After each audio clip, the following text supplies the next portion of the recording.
Hello everyone, I hope you all are good. This is part 2 of chapter 3 which we have already started. We have discussed about departmental undertaking and statutory corporation. In this video, we will cover about government company and the changing role of public sector. So let's start. अब हम start करेंगे government company से। जो government company होती है उसको establish, register और govern according to the companies act 2013 किया जाता है। जो इसमें इंपॉर्टेंट बात आती है वो ये है कि जो गवर्नमेंट कंपनी होती है उसका at least 51% of the paid up capital government का होना जरूरी है, चाहे वो पार्शियली सेंट्रल गवर्नमेंट रखे, पार्शियली स्टेट गवर्नमेंट रखे या Holi central government Holi state government रखे। इट डजेंट मैटर, बट 51% जो पेड अप शेयर कैपिटल है वो गवर्नमेंट का होना है एटलीस्ट। प्लस इसमें जो भी सब्सिडरीज होती है गवर्नमेंट कंपनीज की उनको भी इंक्लूड किया जाता है। जो लास्ट पॉइंट है वो ये है कि जितने भी शेयर्स परचेज किए जाते हैं इस कंपनी में वो जो होते हैं वो प्रेसिडेंट ऑफ इंडिया के नेम से परचेज किए जाते हैं गवर्नमेंट से। Now we will see some of the features of government company. The first one is incorporation. Incorporation का मतलब ये हुआ कि जो ये ऑर्गेनाइजेशन है गवर्नमेंट कंपनी का वो क्रिएट किया जाता है एज पर कंपनीज एक्ट 2013 या फिर और कोई प्रीवियस कंपनी लॉ जो कि आया होगा उसके according. The second thing is separate legal entity. जो भी गवर्नमेंट कंपनी होती है उनका एक अपना खुद का एंटिटी होता है अपार्ट फ्रॉम द गवर्नमेंट। ये लोग खुद अपनी प्रॉपर्टी बाय कर सकते हैं, सेल कर सकते हैं, प्लस ये लोग अपना खुद को किसी भी थर्ड पार्टी को स्यू कर सकते हैं, खुद भी स्यू हो सकते हैं और ये सारे जो भी काम होते हैं वो खुद की एग्जिस्टेंस से कर सकते हैं। The third thing is accounting and auditing procedure. इसका मतलब ये हुआ कि ये जो भी कंपनीज होती है इन लोगों पे जो गवर्नमेंट यानी कि जो पब्लिक सेक्टर के नॉर्म्स होते हैं वो अप्लाई नहीं करते हैं। ये लोग इंडिपेंडेंट होते हैं। प्लस जो ऑडिटर होता है वो तो गवर्नमेंट ही अपॉइंट करती है और वो जो ऑडिटर होता है वो आता है सेंट्रल गवर्नमेंट से, इनकी कंपनी की ऑडिटिंग करता है और जो भी रिपोर्ट होती है उसको पार्लियामेंट या फिर स्टेट लेजिस्लेचर के सामने दे देता है। The fourth thing is governed by provisions of MOA and AOA. इसका मतलब ये हुआ कि जो भी एम्प्लॉयज हैं कंपनी के अंदर, जो भी स्टाफ हैं, वो सबका जो भी अपॉइंटमेंट का रूल्स रेगुलेशन है सब कुछ है वो उनका खुद का होता है गवर्नमेंट कंपनी का। वो उनके एमओए एओए में लिखते हैं कि हम इस हिसाब से अपॉइंट करेंगे, इस हिसाब से रिटायर करेंगे और वो उसी को फॉलो करते हैं। तो बेसिकली जो ये मेमोरेंडम ऑफ एसोसिएशन और आर्टिकल ऑफ एसोसिएशन होता है वो इनका मेन डॉक्यूमेंट होता है। The fifth thing is management. Just because कि ये इनकॉर्पोरेट हुआ है अंडर कंपनीज एक्ट तो इसका जो भी मैनेजमेंट होता है, जिस हिसाब से ये कंपनी वर्क करेगी वो भी as per the companies act होता है। जो भी कंपनीज एक्ट के प्रोविजंस में मेंशन है उस अकॉर्डिंग इसका मैनेजमेंट चलता है। The last thing is finance. 51% जो एटलीस्ट होता है वो गवर्नमेंट के हाथ में होता है। उसके अलावा जो भी होता है ये पब्लिक से ले सकते हैं या फिर कैपिटल मार्केट में फंड्स रेज कर सकते हैं। अब हम पढ़ेंगे गवर्नमेंट कंपनीज के मेरिट्स। जो पहला मेरिट है गवर्नमेंट कंपनी का वो ये है कि इसका फॉर्मेशन बहुत इजी है। जो भी कंपनीज एक्ट में लिखा है वैसा का वैसा इनको फॉर्म करना है। कोई स्पेशल एक्ट नहीं चाहिए पार्लियामेंट से जो कि बनेगा और फिर ये कंपनी फॉर्म होगी। तो इसका फॉर्मेशन बहुत इजी होता है। The second thing is independent status. Just because कि इन लोग का सेपरेट लीगल एग्जिस्टेंस होता है, ये लोग अपने मन से कुछ भी कर सकते हैं, प्रॉपर्टी बाय कर सकते हैं, सेल कर सकते हैं, तो ये उसी अकॉर्डिंग वर्क करते हैं जैसे कि कोई भी दूसरी प्राइवेट कंपनी काम कर रही हो। The third thing is operational autonomy. क्योंकि इन लोगों का management as per the companies act होता है तो इन लोगों को डिसीजन मेकिंग जो होता है वो इनके खुद के ऊपर होता है। गवर्नमेंट का इतना इंटरफेरेंस नहीं होता है तो वो ब्यूरोटिक कंट्रोल रहता है और पॉलिटिकल इंटरफेरेंस भी कम रहता है। तो ये लोग खुद के डिसीजंस खुद ले पाते हैं। The last thing is prevent unhealthy business practices. अब ऐसा क्यों होता है? क्योंकि ये लोग गुड्स एंड सर्विसेज प्रोवाइड करते हैं एक रीजनेबल प्राइस पे ताकि ये लोग कंट्रोल कर सके जो भी अनहेल्दी प्रैक्टिसेस मार्केट में हो रही है उन सबको।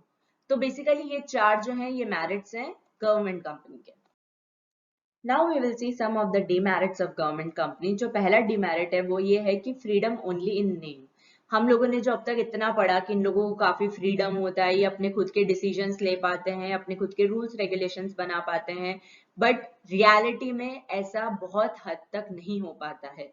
कुछ चीजों में ये कर पाते हैं, बट मेजोरिटी जो मेजर डिसीजंस होते हैं उसमें ये लोग नहीं कर पाते हैं, क्योंकि जो मेजर शेयर होल्डर है दैट इज 51%, वो गवर्नमेंट है। तो कुछ भी डिसीजन होगा तो एटलीस्ट उनसे तो पूछना ही पड़ेगा। तो कई बार जो कंपनीज एक्ट के जो प्रोविजंस होते हैं वो भी नजरअंदाज हो जाते हैं। The second thing is lack of accountability. अब अगर ये पब्लिक सेक्टर एंटरप्राइज है तो हम इतना तो एक्सपेक्ट करते हैं कि ये लोग कॉन्स्टिट्यूशन को या फिर पार्लियामेंट को कोई तो जवाब देंगे, किसी तो चीज के लिए आंसरेबल होंगे।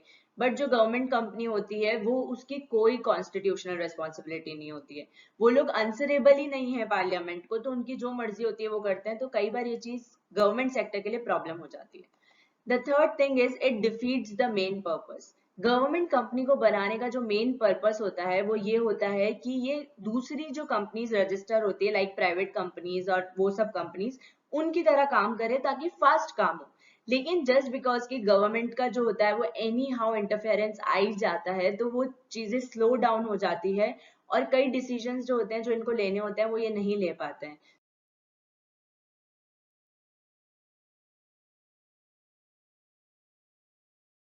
For better understanding of these three public sector enterprises, here are some of the differences. The first one is based on formation. जो डिपार्टमेंटल अंडरटेकिंग है वो गवर्नमेंट के ऑर्डर से क्रिएट की जाती है और एक पर्टिकुलर मिनिस्ट्री पर अटैच्ड होती है। एट द सेम टाइम जो स्टैट्यूटरी कॉर्पोरेशन होता है वो स्पेशल एक्ट ऑफ पार्लियामेंट के द्वारा बनाया जाता है और गवर्नमेंट कंपनी क्रिएट की जाती है as per the companies act 2013। The second is legal status. Departmental undertaking का कोई सेपरेट लीगल एंटिटी नहीं होता है, जबकि स्टैट्यूटरी कॉर्पोरेशन और गवर्नमेंट कंपनी दोनों का ही सेपरेट लीगल एंटिटी होता है, that is they are different from government. Management. The third one is management. Departmental undertaking जो होता है वो गवर्नमेंट ऑफिशियल्स के द्वारा मैनेज किया जाता है जो कि एक पर्टिकुलर मिनिस्ट्री से कंसर्न होते हैं, जबकि जो स्टैट्यूटरी कॉर्पोरेशन है वो बोर्ड ऑफ डायरेक्टर्स जो होते हैं वो जो कि गवर्नमेंट अपॉइंट करता है उसके द्वारा मैनेज किया जाता है, और जो गवर्नमेंट कंपनी है वो नॉमिनेटेड बोर्ड ऑफ डायरेक्टर जो कि गवर्नमेंट ने किए हैं उसके द्वारा मैनेज किए जाते हैं। The fourth one is finance. Departmental undertaking को 100% गवर्नमेंट फाइनेंस करती है, इवन जो एनुअल बजट से पैसा निकलता है वो डिपार्टमेंटल अंडरटेकिंग के पास जाता है। अब आता है next statutory corporation. Statutory corporation जो होती है वो गवर्नमेंट से बोरो कर सकती है या फिर उनकी जो भी रेवेन्यू होती है सेल ऑफ गुड्स से वो उसको अपना फाइनेंस के लिए काम में ले सकती है। और गवर्नमेंट कंपनी का जो 51% शेयर होता है वो गवर्नमेंट का होता है और बाकी 49% वो पब्लिक से ले सकती है। Then ownership. डिपार्टमेंटल अंडरटेकिंग का होली ओन्ड बाय गवर्नमेंट होता है, स्टैट्यूटरी कॉर्पोरेशन भी होली ओन्ड बाय गवर्नमेंट होता है, जबकि गवर्नमेंट कंपनी का 51% शेयर ही खाली गवर्नमेंट के पास होता है, बाकी 49% दूसरे शेयर होल्डर्स के पास होता है। The last one is flexibility. Departmental undertaking में कोई फ्लेक्सिबिलिटी नहीं क्योंकि 100% गवर्नमेंट का कंट्रोल है। स्टैट्यूटरी कॉर्पोरेशन में थोड़ा बहुत फ्लेक्सिबिलिटी है और गवर्नमेंट कंपनी में कंपैरेटिवली ज्यादा फ्लेक्सिबिलिटी है। इतना फ्लेक्सिबिलिटी तो है कि वो लोग खुद अपने रूल्स एंड रेगुलेशंस बना सकते हैं। अब हम पढ़ेंगे हमारा लास्ट टॉपिक जो कि है changing role of public sector. इसके अंदर हम लोग ये पढ़ेंगे कि पब्लिक सेक्टर का रोल कैसे चेंज हुआ टाइम टू टाइम। तो क्या हुआ, जैसे ही इंडिपेंडेंस हुआ तो एक अर्जेंट नीड आ गई कि आपको सोशल और इकोनॉमिक डेवलपमेंट करना पड़ेगा देश का, क्योंकि जो पॉवर्टी, रीजनल बैलेंस, अनएम्प्लॉयमेंट इतना ज्यादा हो गया था कि इन सबको कम करना बहुत ज्यादा जरूरी हो गया था। और एट द सेम टाइम जो प्राइवेट सेक्टर था वो अनविलिंग था कि वो कोई भी इंटरेस्ट ले या वो कोई भी फंड्स प्रोवाइड करे या कोई भी इतना हैवी इन्वेस्टमेंट करे कि ये सब चीजें सॉर्ट आउट हो सके। तो एज अ रिजल्ट जो गवर्नमेंट था उसको ये सब रेस्पॉन्सिबिलिटी लेना पड़ा कि भाई हम ही इंफ्रास्ट्रक्चर को डेवलप करेंगे और जो भी फैसिलिटीज है, गुड्स एंड सर्विसेज है, वो लोगों तक पहुंचाएंगे। तो अब हम इस चैप्टर वो सिर्फ रीजंस पढ़ेंगे जिसकी वजह से कि पब्लिक सेक्टर को डोमिनेंट रोल दिया गया। जो फर्स्ट रीजन है वो ये है कि डेवलपमेंट ऑफ इंफ्रास्ट्रक्चर। अब क्या हुआ, जो कम्युनिकेशन फैसिलिटीज है, जो ट्रांसपोर्ट फैसिलिटीज है, बैंकिंग इंश्योरेंस की फैसिलिटीज है, ये सब बहुत ज्यादा जरूरी हो गई थी लोगों तक पहुंचे, क्योंकि बिना इसके वो लोग भी कुछ नहीं कर पा रहे थे। और एट द सेम टाइम जो प्राइवेट सेक्टर था वो रेडी नहीं था ये कुछ भी इन सब किसी भी चीज में इन्वेस्टमेंट करने के लिए। तो जो पब्लिक सेक्टर था उसने फिर इसको लिया हाथ में और फिर उसने ये चीज स्टेप बाय स्टेप सही करी। तो जो मेन चीज थी इसके अंदर वो ये थी कि इन लोगों ने इंफ्रास्ट्रक्चर को कोर सेक्टर से स्टार्ट करा, जैसे कि टेलीकॉम, रेलवेज, ये लोग, इन लोगों का इंफ्रास्ट्रक्चर सबसे पहले ठीक किया गया। उसके बाद जो लीड दिया गया था वो कोर सेक्टर्स को दिया गया, ताकि जो भी इन्वेस्टमेंट है वो पहले उन तक पहुंचे, क्योंकि अगर वो डेवलप होंगे तो बाकी चीजें अपने आप डेवलप होगी। और जो डायरेक्शन था वो सेट करने का एक ऑर्डर आया, जो भी फ्यूचर इन्वेस्टमेंट है, जैसे कि होटल मैनेजमेंट हुआ, एयरपोर्ट्स हुआ, ये सब जो भी चीजें हैं इनको आपको कैसे फ्यूचर में इन्वेस्ट करना है, कैसे बनाना है, वो सब चीजें सॉर्ट आउट की गई। अब जो हमारी सेकेंड चीज है वो है रीजनल बैलेंस। अब ये क्या बात हुई कि जो भी रीजन्स हैं, नॉर्थ साउथ ईस्ट वेस्ट, यहाँ पर बैलेंस नहीं हो पा रहा था। क्योंकि क्या हुआ था कि कई कई जगहों पे बहुत डेवलपमेंट हो रहा है, बहुत इंफ्रास्ट्रक्चर डेवलपमेंट है, लेकिन किसी किसी जगहों पे कुछ भी नहीं है और वहां पे पॉवर्टी बहुत ज्यादा हो रही है।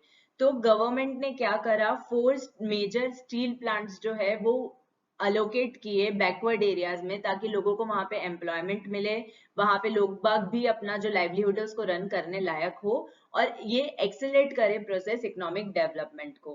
प्लस उन लोगों ने क्या करा, जो उनका नेक्स्ट 5 ईयर प्लान जो बनता है उसके अंदर उन्होंने बहुत अटेंशन दिया कि वो लोग जो भी ये रीजन्स है जो लैग कर रहे हैं, जो जहां पर इकोनॉमिक डेवलपमेंट नहीं हो पा रहा है, वहां पर वो लोग ज्यादा से ज्यादा अपने जो भी बड़े बड़े हैवी प्रोजेक्ट्स है वो इन्वेस्टमेंट करें। अब जो हमारा नेक्स्ट है वो है इकोनॉमीज ऑफ स्केल। अब क्या हुआ, जो लार्ज स्केल और स्मॉल स्केल इंडस्ट्रीज होती है उन लोगों में भी प्रॉब्लम होने लगा। अब लार्ज स्केल इंडस्ट्रीज जो होती है वो ज्यादा सेटअप करने की जरूरत हो गई, क्योंकि वो ह्यूज कैपिटल आउटले है। एट द सेम टाइम जो उसके अंदर एम्प्लॉयमेंट का फैसिलिटीज है वो भी ज्यादा है, क्योंकि वो बड़ा है तो उसके अंदर से सामान भी ज्यादा बनकर आएगा, ज्यादा लोग इन्वॉल्व होंगे। तो लार्ज स्केल इंडस्ट्रीज को सेटअप करने की बहुत ज्यादा नीड हो गई। अब जैसे कि इलेक्ट्रिक पावर प्लांट हुआ, नेचुरल गैस हुआ, पेट्रोलियम हुआ, टेलीफोन इंडस्ट्री हुआ, ये सब पब्लिक सेक्टर ने सेटअप करे as a large scale unit. The next is check over concentration of economic power. अब क्या हुआ, जो पब्लिक सेक्टर है उनको ये भी चेक करना पड़ रहा था कि कहीं प्राइवेट सेक्टर के पास इकोनॉमिक पावर ज्यादा तो नहीं आ रही है, या वो लोग ज्यादा तो अर्न नहीं कर रहे हैं पब्लिक सेक्टर के कंपैरिजन में। तो उन लोगों को ये भी ध्यान रखना पड़ता था कि प्राइवेट सेक्टर उतना ही अर्न करें जितना कि पब्लिक सेक्टर से कम हो, और जितना वो हैवी इंडस्ट्रीज में विलिंग हो करने के लिए। तो प्राइवेट सेक्टर्स जो थे वो कुछ इंडस्ट्रियल हाउसेस थे जो कि अलाउ कर दिए थे, या फिर जो कि अपने आप को बोलने लग गए कि भाई हम लोग हैवी इन्वेस्टमेंट करने के लिए तैयार हैं। तो पब्लिक सेक्टर ने क्या करा, उन लोगों को मौका दिया। अब जो फिफ्थ रीजन आता है वो आता है इम्पोर्ट सब्सटीट्यूशन। अब मेजर प्रॉब्लम क्या आ रहा था, हम लोग यहाँ पर इंडस्ट्री डेवलप कर रहे हैं, सब काम कर रहे हैं, लेकिन जो बड़ी बड़ी इंडस्ट्रीज होती थी, मशीन्स होती थी, वो इंडिया में मैन्युफैक्चर नहीं हो पाती थी, तो उनको लेके आना पड़ता था दूसरे देशों से, इम्पोर्ट करना पड़ता था, और उनपे हैवी इम्पोर्ट ड्यूटी पे करनी पड़ती थी, जो कि एट द एंड इंडिया को ही बियर करनी पड़ती थी। तो इंडिया सेल्फ रिलायंट बनने की कोशिश कर रहा था उस वक्त। तो उन्होंने क्या करा, ये जो बड़ी बड़ी मशीन्स थी ये खुद से बनाने का डिसीजन लिया, और बोला कि हम लोग अब इन सब चीजों को इंपोर्ट नहीं करेंगे और हम खुद से हमारे देश में बनाएंगे, ताकि जो हम ये जो इंपोर्ट ड्यूटी है और जो ये ज्यादा प्राइसिंग का मैटर है वो सॉर्ट आउट कर सके। और यहाँ पे ऑब्वियसली अगर वो बनेगी तो वो ज्यादा लोगों को एम्प्लॉयमेंट देगी, ज्यादा लोगों की पॉवर्टी मिटा पाएगी। And the last reason is government policy towards public sector since 1991. 1991 में गवर्नमेंट पॉलिसी आई थी जिसके अंदर की काफी एलिमेंट्स थे। जो मेन एलिमेंट्स थे वो ये था, फर्स्ट तो ये होगा कि वो लोग रीस्ट्रक्चर करेंगे जो भी पब्लिक सेक्टर यूनिट है, पीएसयूज है, जो कि हो सकते हैं, जिनमें इतना पोटेंशियल है कि वो रिवाइव हो सकते हैं। सेकेंड ये चीज थी कि वो लोग बंद कर देंगे उन पीएसयूज को जो कि बिल्कुल रिवाइव नहीं हो सकते, जिनकी हालत बहुत खराब है।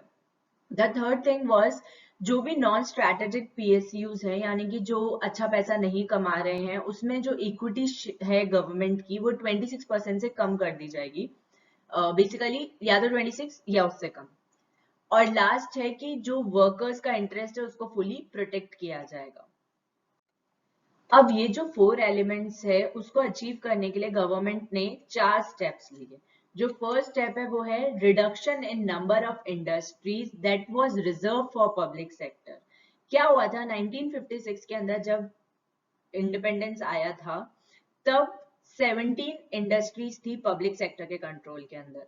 उसके बाद 1991 में उनको डिक्रीज कर कर 8 कर दिया गया और 2001 के अंदर ओनली 3 पब्लिक सेक्टर इंडस्ट्रीज है, जो कि है atomic energy, arms and rail transport. इसका मतलब ये हुआ कि प्राइवेट सेक्टर इन 3 को छोड़कर बाकी सब इंडस्ट्रीज ओपन कर सकता है और पब्लिक सेक्टर के साथ compete कर सकता है। जो सेकंड पॉइंट है अपना वो है डिसइन्वेस्टमेंट ऑफ शेयर। डिसइन्वेस्टमेंट का मतलब ये हुआ कि sale of equity shares to the private sector and the public, general public. तो बेसिकली जो पब्लिक सेक्टर के शेयर्स है उनको प्राइवेट सेक्टर को या फिर जनरल पब्लिक को बेच देना is called disinvestment of shares. तो ये बात हुई कि जो भी सिक यूनिट्स हैं, जो भी ऐसी यूनिट्स हैं, पब्लिक सेक्टर एंटरप्राइज है ऐसी जो कि अच्छा मुनाफा नहीं कर रही हैं या बहुत ही लॉस में जा रही हैं, तो उनका जो रिसोर्सेज है, उनके जो शेयर्स है, उनको हम पब्लिक सेक्टर से लेकर प्राइवेट सेक्टर और पब्लिक को दे देंगे ताकि वो लोग भी इसके अंदर आए और पब्लिक सेक्टर की खाली मोनोपोली ना रहे और वो लोग भी इसमें आकर अपने जो इनपुट्स हैं वो दें। जो थर्ड पॉइंट है हमारा वो है same policy for sick unit as those of private sector. जो भी सिक यूनिट्स थी, सिक यूनिट्स वो यूनिट्स होती हैं जो पब्लिक सेक्टर अंडरटेकिंग या पब्लिक सेक्टर एंटरप्राइज अच्छा अर्न नहीं करती हैं या बहुत ही लॉस में जा रही होती है कंटिन्यूअसली, उनको सिक यूनिट्स डिक्लेयर कर दिया जाता है। तो जो board of industrial and financial reconstruction है, दैट इज BIFR, वो लोग डिसाइड करते हैं कि कौन सी यूनिट को हम सिक यूनिट कहलाएंगे और वो सिक यूनिट के बारे में वो सोचते हैं कि इसको रीस्ट्रक्चर करा जाए या फिर इसको बंद कर दिया जाए। मतलब कि ये उस कंडीशन में है कि इसको रिवाइव कर सकते हैं या फिर ये उस कंडीशन में नहीं है तो उसको क्लोज डाउन करना है। तो जो भी ये बोर्ड होता था ये सब डिसाइड करता था, जो भी स्कीम्स लानी होती है रिहेबिलिटेशन के लिए या फिर अगर बंद करना है तो किस हिसाब से बंद करना है। और जो गवर्नमेंट का लास्ट स्टेप था वो था memorandum of understanding. Memorandum of understanding जो था वो पर्टिकुलरली पब्लिक सेक्टर और एडमिनिस्ट्रेटिव मिनिस्ट्रीज के बीच में बनाया, ताकि क्या हुआ कि ये लोग का जो भी एजेंडा है वो उन तक पहुंच पाए और क्लियर टारगेट सेट हो जाए कि हम लोगों को क्या अचीव करना है, कैसे अचीव करना है, ताकि उन लोगों के लिए भी इजी हो समझना और गवर्नमेंट सेक्टर के लिए भी इजी हो समझना। So guys, this was all about chapter 3. Chapter 3 के अंदर हम लोगों ने पब्लिक सेक्टर अंडरटेकिंग्स जो कि डिपार्टमेंटल अंडरटेकिंग, स्टैट्यूटरी कॉर्पोरेशन और गवर्नमेंट कंपनी है, इन तीनों के बारे में पढ़ा और हमने रोल ऑफ पब्लिक सेक्टर पढ़ा जो कि चेंज हो रहा है, उसके रीजंस पढ़े, उसके एलिमेंट्स पढ़े। अब हम नेक्स्ट वीडियो के अंदर चैप्टर 4 स्टार्ट करेंगे। So stay tuned and till then please like, share and subscribe to our channel. See you, bye bye.